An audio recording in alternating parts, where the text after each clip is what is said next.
আমি 5 নম্বরে এই মামলার 5 নম্বর যে আসামি অ্যাডিশনাল এসপি সাভার সার্কেলের দায়িত্বপ্রাপ্ত অ্যাডিশনাল এসপি মিস্টার শাহিদুল ইসলামের আইনজীবী। আমরা এই মামলায় কমন রেসপন্সিবিলিটির সেটাই আমার বিরুদ্ধে অ্যালিগেশন অ্যাকচুয়ালি ছিল আর কি, যেহেতু আমি হাই অফিসিয়াল। তো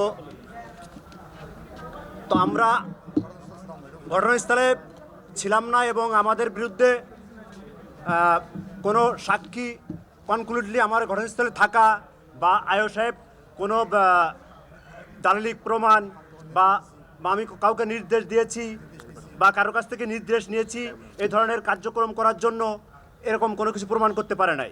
তারপরও বিজ্ঞ ট্রাইব্যুনাল হনেবল ট্রাইব্যুনাল সন্তুষ্ট হয়ে আমাকে যাবজ্জীবন সাজা দিয়েছে।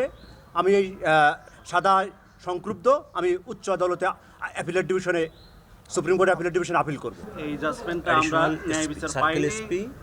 শাহিদুল ইসলাম বিজ্ঞ tribunal without appreciating the evidence এই সাজা দিয়েছে। কোনো সাক্ষী আমি নির্দেশ দিয়েছি, আমি ঘটনাস্থলে ছিলাম বলেননি।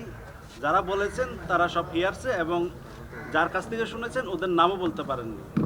অর্থাৎ যে হিয়ারসেগুলো ছিল ওইগুলো সব আনএট্রিবিউটেড হিয়ারসে, ওইগুলার দিয়ে বিয়ন্ড রিজনেবল ডাউট প্রসিকিউশন প্রমাণ করতে পারেননি। তারপরও বিজ্ঞ ট্রাইব্যুনাল আমাকে যাবজ্জীবন দিয়েছেন। আমি সার্টিফাইড কপি পেলে আমরা অ্যাপিলেট ডিভিশনে আপিল করব। আমার নাম মোহাম্মদ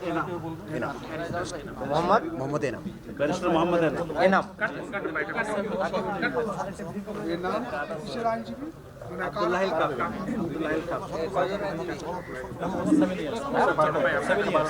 সফল আইনজীবী, মাত্র 7 বছর হয়েছে তারা। ভাই ব্যারিস্টার মোহাম্মদ এনাম। ঠিক আছে।